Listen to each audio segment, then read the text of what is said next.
సంఖ్యలు మన చుట్టూనే ఉంటాయి కదా, కాని అసలు వాటి కథేంటి? 1, 2, 3 దగ్గర్నుంచి పై వరకు ఈరోజు మనం మ్యాథ్స్కి వెన్నెముక లాంటి ఈ నంబర్ సిస్టమ్ లోతుల్లోకి వెళ్లబోతున్నాం. పదండి, ఈ ప్రయాణాన్ని కలిసి మొదలుపెడదాం. ఈ సంఖ్యలన్నీ అసలు ఎక్కడ్నుంచి పుట్టుకొచ్చాయి?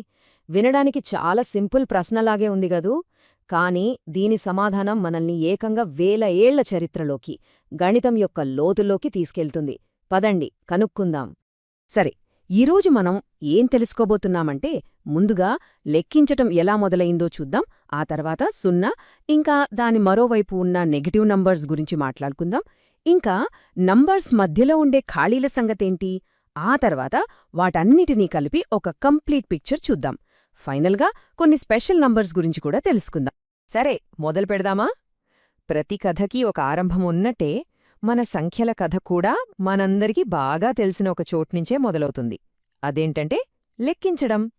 అవును, ఇవే మన మొదటి, చాలా సహజమైన సంఖ్యలు. వీటినే మనం న్యాచురల్ నంబర్స్ లేదా సహజ సంఖ్యలు అంటాం. ఎందుకంటే అవి మనకు చాలా సహజంగా వచ్చేస్తాయి. ఆలోచించండి, మన పూర్వీకులు జంతువుల్ని, వస్తువుల్ని లెక్కించడానికి వీటినే కదా వాడారు. 1, 2, 3 అలా లెక్కపెట్టుకుంటూ పోతే అదొక అనంతం. ఉదాహరణకు చూడండి, రాజు దగ్గర 3 యాపిల్స్ ఉన్నాయి. ఇక్కడ 3 అనగానే మనకు కరెక్ట్గా ఒక ఐడియా వచ్చేస్తుంది కదా. అందుకే మన ప్రపంచాన్ని అర్థం చేసుకోవడంలో లెక్కించడం అనేది ఫస్ట్ స్టెప్ అన్నమాట. అయితే ఇక్కడే ఒక చిన్న ప్రాబ్లం వచ్చింది. మన దగ్గర ఏమీ లేకపోతే దాన్ని ఎలా చెప్పాలి? లేదా మనం ఎవరికైనా అప్పు ఉంటే దాన్ని ఎలా చూపించాలి? కేవలం ఈ కౌంటింగ్ నంబర్స్ సరిపోవు, మనకు ఇంకేదో కావాలి. అక్కడే మన కథలోకి ఒక హీరో ఎంట్రీ ఇస్తాడు. అదే 0 అంటే 0. ఈ సహజ సంఖ్యలకు మనం 0ని కలిపినప్పుడు మనకు వచ్చేవే హోల్ నంబర్స్ లేదా పూర్ణాంకాలు. 0 అంటే జస్ట్ ఖాళీ స్థలం కాదు, ఏమీ లేదు అనే ఒక పవర్ఫుల్ ఐడియాని చెప్పే సంఖ్య అది. ఫర్ ఎగ్జాంపుల్, అను దగ్గర 0 రూపీస్ ఉన్నాయి అంటే ఆమె దగ్గర డబ్బుల్లేవని క్లియర్గా అర్థమవుతోంది కదా.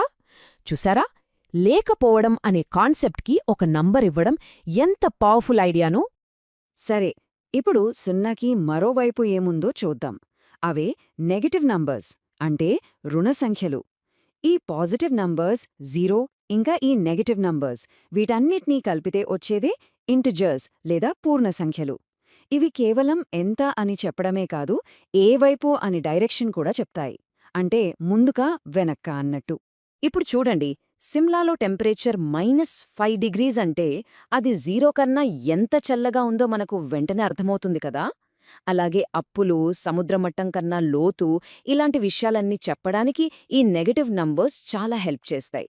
ఓకే, ఇప్పటివరకు మన దగ్గర 1, 2, 3, వాటికి ఆపోజిట్గా -1, -2, -3, మధ్యలో 0 అన్నీ ఉన్నాయి. కానీ ఒక్క నిమిషం, ఒక నంబర్ లైన్ మీద 1కి 2కి మధ్యలో ఏమీ ఉండదా? ఆ గ్యాప్స్లో ఏముంటాయో ఇప్పుడు చూద్దాం రండి. ఆ ఖాళీలను నింపేవే రేషనల్ నంబర్స్ లేదా అకరణీయ సంఖ్యలు. సింపుల్గా చెప్పాలంటే ఫ్రాక్షన్స్ అన్నమాట. ఉదాహరణకు, ఒక పిజ్జాని కొన్ని ముక్కలుగా కోసామనుకోండి. మనం మొత్తం పిజ్జా తినట్లేదు, అందులో ఒక భాగం తింటున్నాం. ఆ భాగాలని ఈ నంబర్స్ చూపిస్తాయి. వీటిని మనం p/q ఫార్మాట్లో రాస్తాం. కాకపోతే కింద ఉన్న క్యూ మాత్రం 0 అవ్వకూడదు. ఫర్ ఎగ్జాంపుల్, రాణి కేకులో సగం తిన్నది. ఆ సగం అంటే హాఫ్. ఇదొక రేషనల్ నంబర్. మనం వంట చేసే దగ్గర్నుంచి ఏవైనా కొలిచే వరకు మన డైలీ లైఫ్లో ఈ ఫ్రాక్షన్స్ ప్రతి చోటా ఉంటాయి. కానీ ఇక్కడే అసలు ట్విస్టుంది. కొన్ని నంబర్స్ చాలా విచిత్రంగా ఉంటాయి. వాటిని మనం ఫ్రాక్షన్ లాగా అంటే p/q రూపంలో అస్సలు రాయలేం. వాటిని ఇర్రాషనల్ నంబర్స్ లేదా కరణీయ సంఖ్యలు అంటాం. మీకు తెలిసిన పై గాని, √2 గాని ఇలాంటివే. వాటి డెసిమల్స్ ఎప్పటికీ ఆగవు, రిపీట్ కూడా అవ్వవు. సరే, ఇప్పటివరకు మనం న్యాచురల్ నంబర్స్, ఇంటిజర్స్, ఫ్రాక్షన్స్, ఇంకా కొన్ని విచిత్రమైన ఇర్రాషనల్ నంబర్స్ చూసాం. ఇప్పుడు వీటన్నిటినీ ఒకే చోట పెట్టి చూస్తే ఒక పెద్ద పిక్చర్ వస్తుంది. మరి వాటన్నిటినీ కలిపి ఏమంటారో తెలుసుకుందామా? వీటన్నిటినీ కలిపే మనం రియల్ నంబర్స్ లేదా వాస్తవ సంఖ్యలు అంటాం. బేసిక్గా మనం ఇప్పటిదాకా మాట్లాడిన ప్రతి ఒక్క నంబర్ చిన్న ఫ్రాక్షన్ నుంచి ఎండ్ లేని పై వరకు అన్నీ ఈ రియల్ నంబర్సే. ఇవి ఒక నంబర్ లైన్ మీద ఎలాంటి గ్యాప్స్ లేకుండా కంప్లీట్గా ఫిల్ చేస్తాయన్నమాట. ఈ నంబర్స్ అన్నిటినీ ఒక పెద్ద ఫ్యామిలీలాగా ఊహించుకోండి. ఇక్కడ చూడండి, ముందుగా చిన్న గ్రూప్ న్యాచురల్ నంబర్స్. అది హోల్ నంబర్స్ అనే పెద్ద గ్రూప్లో ఒక భాగం. ఆ హోల్ నంబర్స్ ఇంటిజర్స్లో ఒక భాగం. ఆ ఇంటిజర్స్ రేషనల్ నంబర్స్లో ఒక భాగం. ఈ రేషనల్స్ ఇంకా ఇందాక మనం మాట్లాడుకున్న ఇర్రాషనల్స్ ఇవన్నీ కలిస్తే రియల్ నంబర్స్ అనే ఒక పెద్ద ఫ్యామిలీ తయారవుతుంది. ఒక నంబర్ రేషనలా ఇర్రేషనలా అని తెలుసుకోవడానికి ఒక సింపుల్ ట్రిక్ ఉంది. దాన్ని డెసిమల్గా మార్చి చూడాలి. ఫర్ ఎగ్జాంపుల్ 1/2 తీసుకుంటే 0.5 దగ్గర ఆగిపోతుంది. దీన్ని టర్మినేటింగ్ అంటారు. అదే 1/3 తీసుకుంటే 0.333 అని 3 రిపీట్ అవుతూనే ఉంటుంది. దీన్ని నాన్ టర్మినేటింగ్ రిపీటింగ్ అంటారు. ఇలా ఆగినా లేదా రిపీట్ అయినా అది రేషనల్ నంబర్. కానీ √2 లాంటివి 1.4142 అని అలా వెళ్తూనే ఉంటాయి. ఆగవు, రిపీట్ అవ్వవు.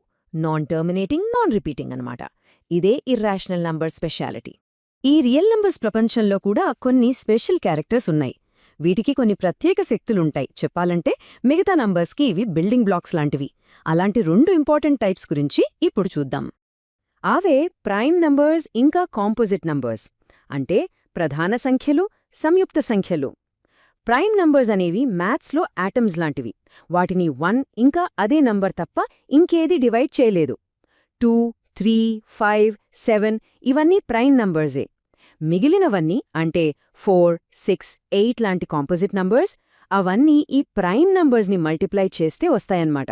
సో ఒక్కసారి మనం వెనక్కి తిరిగి చూస్తే సింపుల్గా లెక్కపెట్టే నంబర్స్తో మొదలుపెట్టి దానికి 0, negative numbers, fractions, irrational numbers ఇలా ఒక్కొక్కటిగా కలుపుకుంటూ మొత్తం రియల్ నంబర్స్ అనే ఒక పెద్ద ప్రపంచాన్ని కట్టాం. ఈ టేబుల్ చూస్తే మనం చేసిన జర్నీ మొత్తం ఒక్కసారిగా గుర్తుకొస్తుంది.